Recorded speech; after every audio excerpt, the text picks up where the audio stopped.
식도암은 도수가 높은 술이나 흡연이 가장 큰 원인이고 비타민 부족도 식도암의 원인이 될 수 있습니다.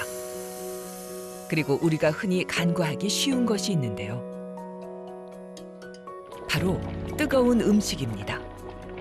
겨울철에 즐겨 먹는 뜨거운 음식이나 커피, 차 등의 뜨거운 음료는 식도암을 일으킬 수 있는 강력한 유발인자입니다. 식도 표면의 열에 대한 그 내성은 우리가 흔히 알고 있는 피부보다는 아주 약합니다. 식도암의 유발인자 중 온도가 65도 이상인 음식은 세계보건기구에서 식도암 유발인자 클래스 2A로 분류가 되고 있습니다. 따라서 65도 이상의 그 뜨거운 음식이나 차 등을 마실 경우에는 그렇지 않은 경우보다 8배, 60에서 64도까지는 2배 정도 높은 빈도로 보고가 되고 있습니다. WHO 보고서에 따르면 65도 이상의 뜨거운 음료는 자동차에서 배출되는 배기가스보다 더 해로운 발암물질에 속합니다. 그렇다면 우리가 즐겨 먹는 음식 중에 65도가 넘는 음식은 얼마나 될까요? 먼저 뚝배기 음식의 온도는 자그마치 99.5도. 피곤할 때마다 한 잔씩 마시는 커피는 80.6도. 겨울철 빼놓을 수 없는 간식, 보기만 해도 군침 도는 군고구마는 82.6도. 생각보다 많은 음식들이 65도를 넘었습니다. 그렇다면 이 음식들을 얼마나 식혀야 안전하게 먹을 수 있는지 제작진이 직접 시간을 재봤는데요. 그랬더니 커피는 8분 32초, 뚝배기는 9분 29초를 식혀야 65도 이하로 떨어졌습니다. 식도암 중 편평상피 세포암의 세계 분포도를 보면 뜨거운 차를 즐기는 동양 문화권과 술, 담배에 많이 노출돼 있는 아프리카 남동부 지역의 발생률이 높다는 걸 확인할 수 있습니다. 식도암이 조기 발견되기 힘든 또 다른 이유. 다른 소화기 질환과 증상이 비슷하다는 겁니다. 평소 속쓰림 증상을 많이 느꼈던 조영동 씨. 최근 식도암 판정을 받았습니다. 처음에는 딱 몸에 와닿지는 않았는데 집에 가서 생각해보니까 엄청 다리에 힘이 다 빠지더라고요. 조영동님, 예, 어서 오세요. 날씨가 추우신데 요새 어떠세요? 속이 좀 쓰는데 그렇죠. 실제로 위에는 특별한 건 없으세요? 이 부위가 원래 식도인데 색깔이 빨갛게 됐잖아요. 색깔이 여기 허옇게 된 건 식도인데 여기가 역류 이런 것 때문에 위로 이렇게 변하는 거예요. 점막이. 요걸 발해식도라고 해요. 요게 있는데 여기에 암이 생겨서 아주 드문 암이 생겼어요. 이건 아주 특이한 형태의 암이에요. 우리나라에서는. 예. 식도와 위가 만나는 부분에 암이 있었는데요. 반복적인 위산 역류로 식도 아랫부분이 위조직과 같은 원주 상피세포로 바뀌는 걸 발해식도라고 합니다.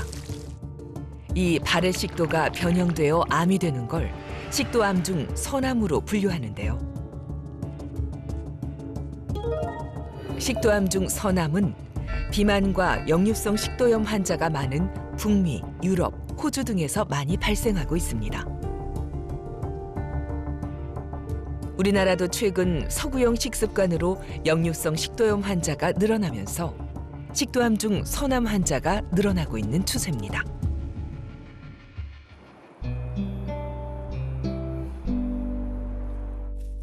조영동 씨는 일이 늦게 끝나는 날이 많아 밤 10시쯤 집에 와서 저녁을 먹곤 했습니다. 그러다 보니 역류성 식도염이 자주 생겼고 위궤양으로 고생을 하기도 했습니다. 하지만 속이 좀 안 좋다고만 생각했지 식도암이 생길 거라곤 꿈에도 생각하지 못했습니다.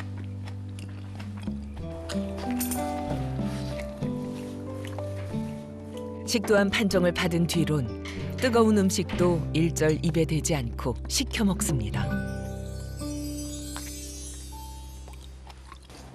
뜨거워서 물을 먹었습니다. 일부러 뜨거운 게 좀 안 좋다셔서 좀 일부러 식히려고 물을 좀 막아 드시는 거예요? 원래는 만성 위궤양이라고 그래서 속쓰림이 많아갖고 한 10여 년에서 한 15년 정도 계속 그 약을 먹었거든요. 말로 표현하기 엄청 힘든데 그냥 서서히 조여오는 그 아픔.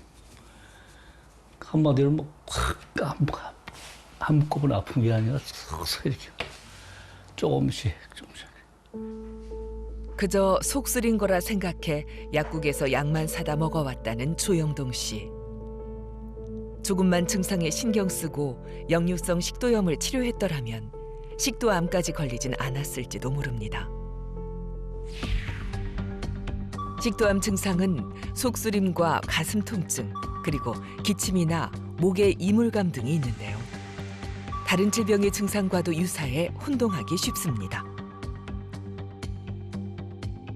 식도암은 초기에는 증상이 없기 때문에 대표적인 증상은 음식이 삼키기가 좀 곤란하고 목에 이물감이 있는 것 같다 그럴 경우에는 의심을 해볼 수 있지만 이렇다고 다 식도암이 아니고 다른 소화기 관련 질환과도 중복이 되기 때문에 진단에 어려움이 있고 그러다 보니까 좀 더 진행된 상태에서 발견되는 것이 식도암입니다. 조영동 씨가 내시경 점막하 박리술을 받기 위해 입원했습니다. 식도 제일 아래쪽, 위 접합부에 있는 암이라 주위 혈관도 많고 위산 역류로 시야 확보가 어려운 까다로운 시술입니다. 와 계시네. 중요한 거는 출혈이 많이 올 가능성이 많거든요. 그 위식도 접합부가 아주 혈관이 많아요. 특히 그래서 그거만 위험될 것 같고 이 진정 내시경을 하는 도중에 협조가 안 되면 좀 어려워. 그렇게 되면 중단을 하고 부속볼 전신 마취를 하게 될 필요가 간혹 있어요. 근데 지난번에 보니까 잘 협조가 돼서 문제 없을 것 같아요. 그래서 그걸 하시고 오늘 웬만하면 잘 좋게 끝나도록 우리가 노력을 해볼게요.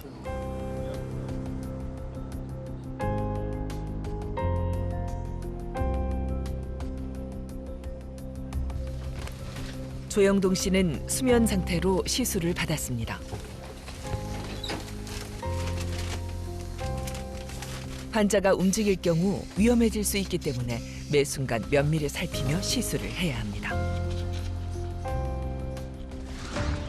조영동 씨는 식도 위 접합부 근처에서 12에서 15mm 크기의 식도 선암이 발견됐습니다.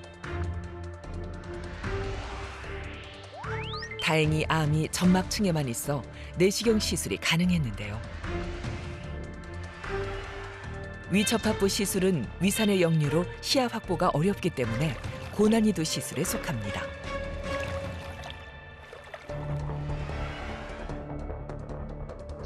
먼저 암 주변에 내시경을 이용해 열로 표시를 하고 주사액을 넣어 점막층과 점막 하층이 근육층과 분리되도록 부풀어 오르게 합니다.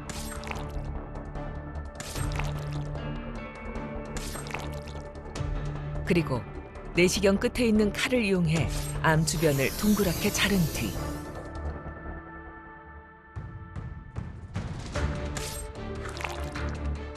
암 병변을 점막 하층까지 포를 뜨듯이 깨끗하게 도려냅니다.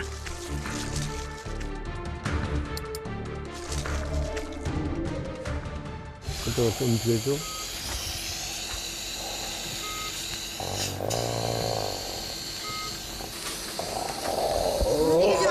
이도들이요?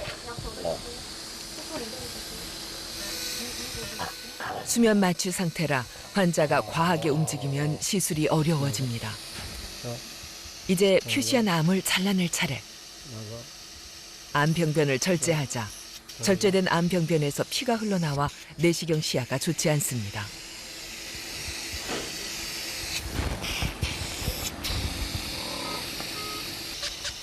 힘들게 시야를 확보하면서 남아있는 암병변들을 조금씩 제거하기 시작합니다. 위접합부라 굴곡이 많아 쉽지 않은데요.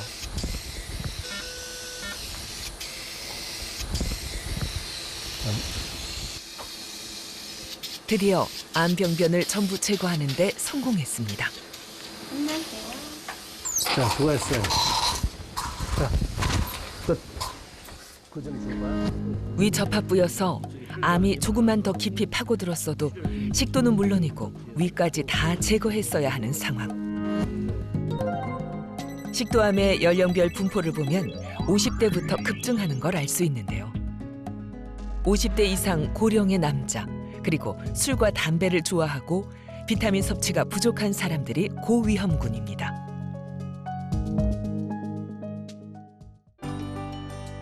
식도암을 내시경으로 치료할 수 있는 건 그나마 운이 좋은 경우. 식도암은 2기만 돼도 식도를 전부 제거하는 대수술을 받아야 합니다. 올해 66인 박일규 씨는 식도암 2기 판정을 받았습니다. 암 크기를 줄여 수술을 받기 위해 그동안 항암 치료와 방사선 치료를 받아왔습니다. 강의를 뭐 한 시간 정도는 괜찮은데 2~3시간 하든지 하고 나면 목이 조금 잘 붓는 편이고, 감기가 예전에 나섰는데 목이 안 났길래 모르니까 역류성 식도염 같다고, 그래서 역류성 식도염 약을 좀 먹고 있었습니다. 지금 결과론적으로 보니까 그게 역류성 식도염이 아니고 식도암 증세였던 게 않았나 그렇게 생각을 해봅니다. 암이 줄어서 수술이 가능해졌는지 확인해 보기 위해 박종재 교수를 찾았습니다. 그래서 이게 그 식도 입구에 이게 그 암 조직이었어요. 근데 이게 식도하고 인후부하고 사이에 바로 식도 입구라서 이 자체로는 이 수술이 좀 어려워요. 해부학적으로. 처음 왔을 때는 식도 입구에 암이 있었고 림프절에도 전이 돼 있었는데요. 다학제 팀에서 상의를 해서 이제 지금까지 방사선 치료, 항암 치료를 수술 전 하신 거거든요. 그래서 지금 증상 없으시죠? 내시경을 봤더니 여기에 그 암이 있던 자리인데 암이 이게 사라지고 이게 흉터만 남았어요. 그래서 제가 지난번에 여기 조직 검사 2군데를 했거든요. 했더니 다 암이 없는 거로 나왔어요. 지난 5개월 동안 항암 방사선 치료를 받으면서 검사 결과 식도에 있던 암이 사라지고 림프절에 있던 암도 많이 줄었습니다. 하지만 예정된 식도암 수술은 받아야 합니다. 전혀 암이 발견되지 않았다고. 예, 네. 그래도 거기도 발견 안 된데도 다 수술은 다 해야 되나요? 그렇죠. 네, 네. 왜냐하면 그래도 거기서 한 30~40%는 재발할 수가 있습니다. 네. 그래서 확실하게 제거하는 게 좋습니다. 네. 임파선 그 하나만뿐만 아니고 목에서부터 배까지 임파선을 다 제거를 할 겁니다. 네. 식도암 수술은 식도를 암을 경계로 해서 8cm에서 10cm 정도의 경계를 두고 절제를 해야 됩니다. 근데 이분이 이제 위치가 거의 목에 가깝거든요. 그럴 경우에는 위를 더 자르는 게 아무래도 한계가 있겠죠. 그래서 만약에 그렇게 할 경우에는 이제 목소리 내는 이 성대까지 제거를 하고 연결해야 되는데 그거는 좀 너무 큰 수술이 되고 무리해서 그렇게 큰 수술을 하는 것보다는 환자의 이제 삶의 질을 생각해서 기능은 좀 보존시켜주면서 혹시 만약에 수술 이후에 절제면이 남게 되면 그거는 방사선 치료를 좀 추가해서 하는 걸로 그렇게 계획을 하고 있습니다. 검사상 식도에 있던 암이 사라졌다고 하더라도 수술을 해서 식도와 주변 림프절을 다 제거해야 하는데요. 그 이유는 식도암이 재발과 전이가 잘 되기 때문입니다. 식도암의 많은 재발 원인은 그 해부학적 특성으로 장막이 없고 주변에 풍부한 림프절 전이가 많기 때문에 실사 치료를 했다 하더라도 미세하게 남아있거나 미세하게 침륜된 이런 암세포들이 재발을 유도하고 있습니다. 특히 상부식도 쪽에는 많은 림프절이 연결돼 있어서 우리가 어느 정도 국소적으로 림프절 제거술을 한다 하더라도 일부 미세한 게 남아있는 이런 암세포에 의해서 후에 추적 관찰 중에 재발을 하게 되는 것이 식도암의 특징입니다. 오늘 식도암 수술은 단일공 로봇 수술로 진행합니다. 자, 포지션 잡아보고. 집도하는 흉부외과 김현구 교수는 구멍을 하나만 뚫어 수술하는 식도암 단일공 로봇 수술을 세계 최초로 성공시킨 분입니다. 로봇을 이용하면 갈비뼈를 자르지 않고 늑간 사이로 수술을 하기 때문에 수술 후 통증이 적고 환자 회복도 빠릅니다. 먼저 로봇팔을 이용해 식도를 주변 장기들과 하나하나 박리시킵니다.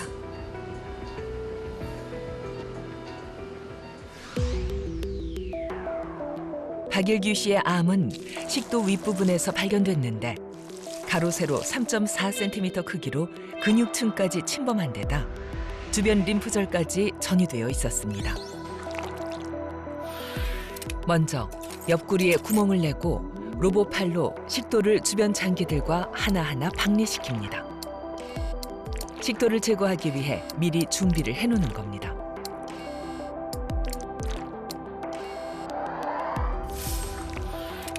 다음 복강경 수술로 위 주변의 림프절을 모두 제거합니다. 그리고 위를 식도 모양으로 잘라 식도를 만듭니다.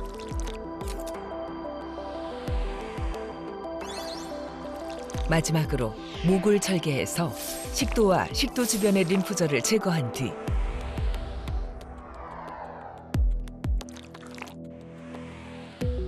위로 만들어 놓은 식도를 끌어올려 봉합하면 수술은 끝납니다.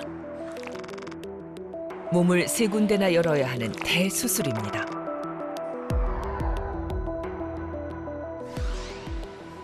위 수술은 위장관 외과 전문의가 함께했습니다. 복강경을 이용해 위를 주변 조직과 박리하는 과정을 위장관 외과 장유진 교수가 집도했습니다. 위를 식도 모양으로 성형하기에 앞서 주요 혈관들을 살피면서 림프절을 제거하고 위를 박리시키는 까다로운 작업.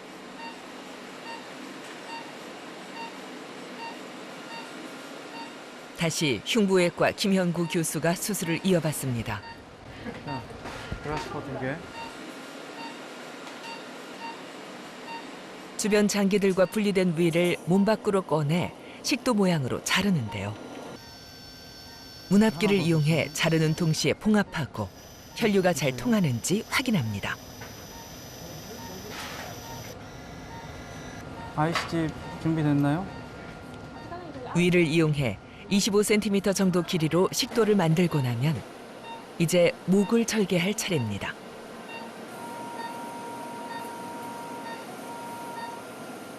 목을 절개한 뒤 로봇 수술로 박리시켜 놓은 식도를 꺼내 제거하는데요.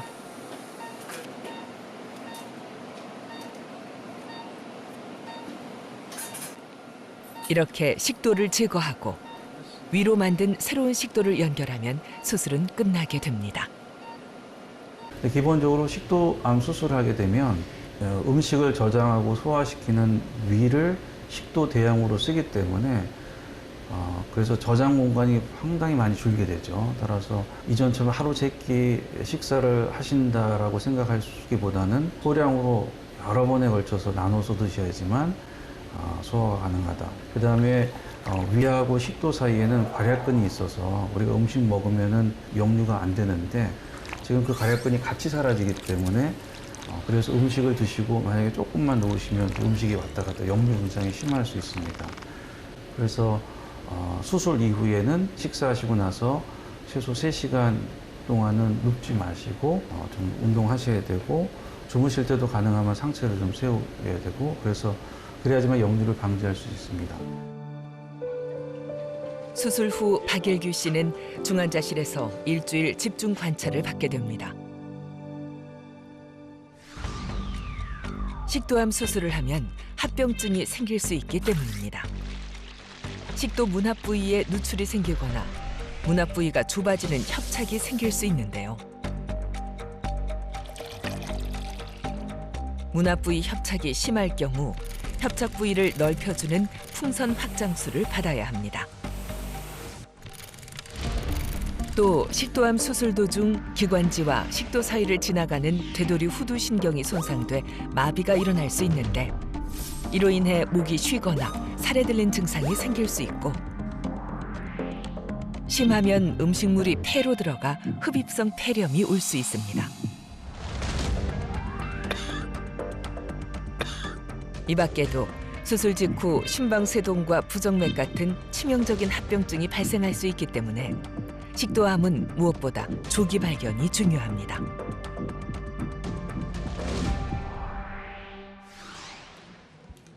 지난해 10월 식도암 수술을 받은 김재승 씨.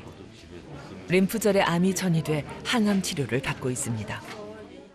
5월 달쯤인가 식사를 하는데 이 목구멍에서 삼키질 못하니까 딱꼭질이 좀 나오다가 이 식판에다가 그냥 그대로 오바이트를 했어요.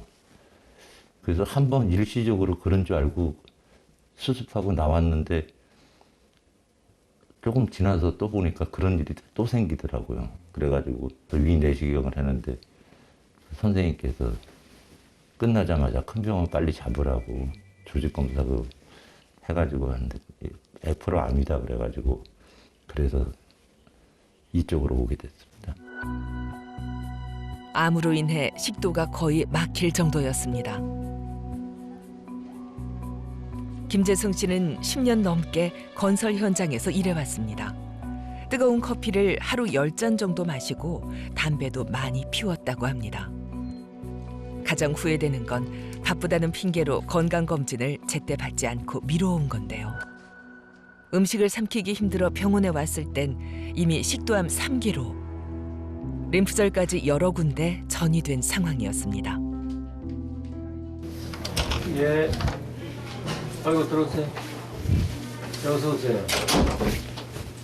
어떻게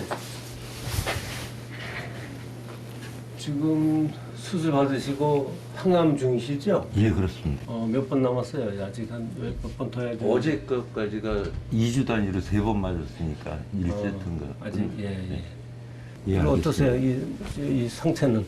지금 그 항암 치료 중이라 그런지 뭐 이런 데 저리고 막 그런 게 있을 거예요. 근데 그 항암 부정 때문에 약간 있을 것 같고 수술하고 나서 이제 식도 주변에 임파선들이 몇 개가 있었거든요. 그래서 그거는 이제 항암을 계속 하세요. 예, 좀 알겠습니다. 힘드시더라도 그러면 이제 그 주변에 있는 이 식도는 괜찮아요. 그러니까 식도 주변에 있는 임파선 전이된 거라 생각하고 있는데 그것이 이제 좋아지면 이제 또 완치에 가까운 그런 상태가 되는 거니까 중요한 거는 이제 영양 상태가 제일 중요해요. 입맛이 없거나 뭐 그래도 가능한 한 좀 챙겨 드시고 고단백질 이런 것도 많이 드시고 하면서 전이 상태를 좋게 해야 항암도 잘 버티시고 또 병도 잘 이길 수 있으니까. 예, 알겠습니다. 예. 다행히 수술도 잘 됐고 그리고 아직은 제가 뭐 경험이 그 항암 부작용이나 이런 걸 못 느껴서 그런지 몰라도 지금 현재는 뭐 그냥 어떤 그 미래에 대한 뭐 두려움이나 이런 거 없이 그냥 치료만 잘 받을 그런 생각입니다.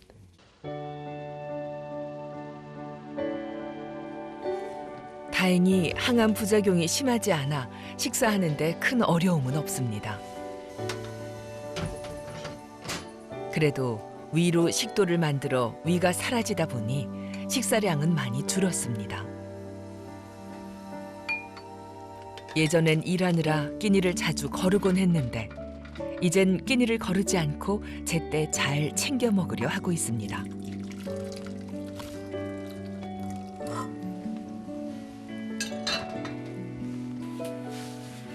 원래는 맵고 짜고 뜨거운 음식들을 좋아했는데 이젠 부드러운 음식 위주로 먹고 있습니다. 이렇게 수술 이후에 좀 달라진 식습관 같은 게 좀 있으세요? 보니까 밥도 굉장히 좀 소량 드시는 것 같아요. 아무래도 저 위가 없다 보니까 많은 양을 소화할 수가 없어가지고 조금씩 자주 먹고 있습니다. 예전에는 그냥 뜨거운 거 성격이 급해가지고 뜨거운 거 빨리빨리 먹고 그냥 했는데 지금은 아무래도 좀 천천히 식은 다음에 그렇게 먹고 있습니다. 급하게 한 숟갈 먹으면 바로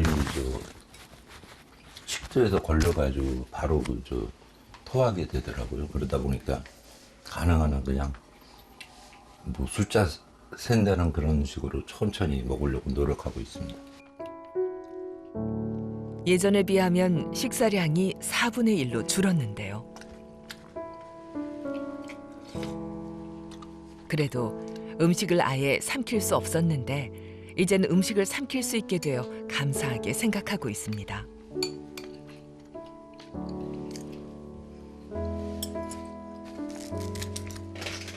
즐겨 마시던 커피는 하루 한두 번 식혀서 마시고 있고요.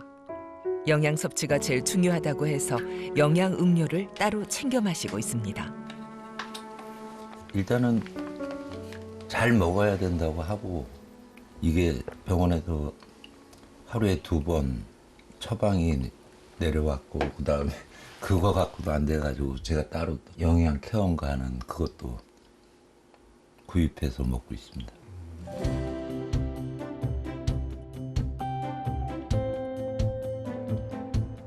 따뜻한 봄이 되면 다시 일할 수 있을 만큼 몸이 회복될 수 있을까요?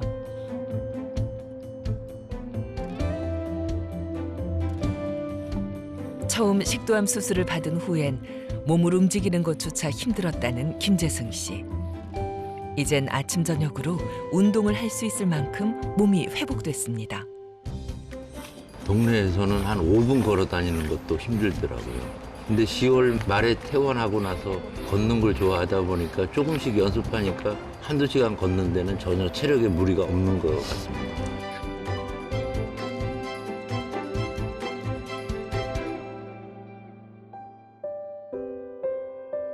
박일규 씨가 식도암 수술을 받은 지 일주일이 지났습니다. 박일규님, 네. 네, 식사 맛있게 하세요. 네. 중환자실에서 일반 병실로 올라와 식사를 하기 시작했는데요. 미음으로 시작해 이제 죽까지 먹을 수 있게 됐습니다.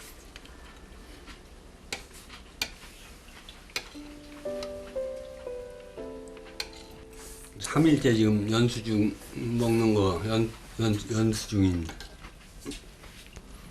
넘기는 것도 진짜 천천히 답답할 정도로 하나 둘 세 가지고 천천히 퍼내야 되고.